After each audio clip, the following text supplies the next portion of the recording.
Como cada semana le agradezco a Federico que me acompaña desde Mérida en la revista. Federico, muy buenos días.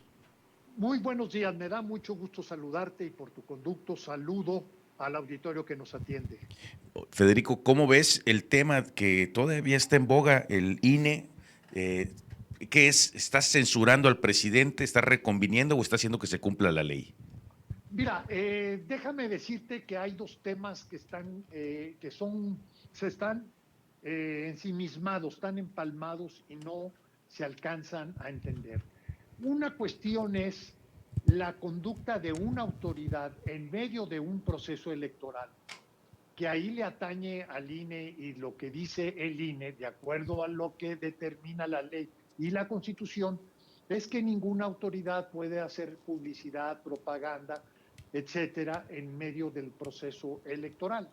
Lo que hace el INE, pues simplemente hace una excitativa al presidente, porque el presidente en sus comparecencias mañaneras, pues no sale a informar, sale a opinar, sale a descalificar, sale a apoyar o respaldar o a defender las acciones de su gobierno.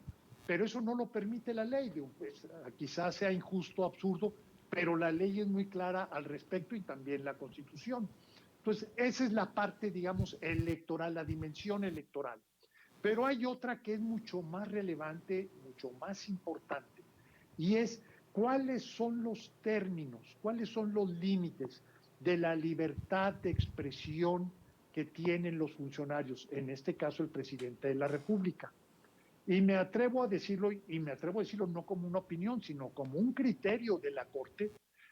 Hay una condición ya establecida que las autoridades deben informar de manera veraz, objetiva e imparcial. Y cito lo que es el criterio de la segunda sala de la Corte. Se requiere que carezca de toda intervención de juicios o valoraciones subjetivas que puedan ser consideradas propias de la libertad de expresión y que por tanto no tengan por fin informar a la sociedad, sino establecer una postura, opinión o crítica respecto a una persona, grupo o situación determinada.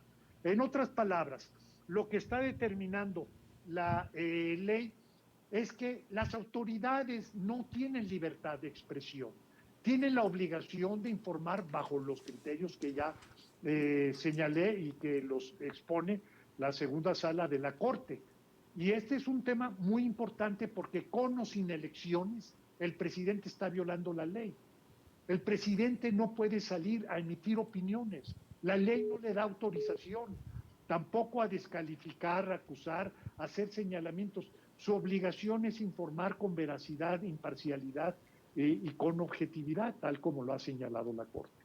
De manera tal que yo diría que, dado que tenemos dos elementos del asunto, por un lado está lo del INE, pues que tiene la obligación de hacer valer la ley, y el presidente de cumplirla, pero por otro lado hay un criterio más importante, que es el de los límites de la expresión que tiene una autoridad en ejercicio de sus funciones.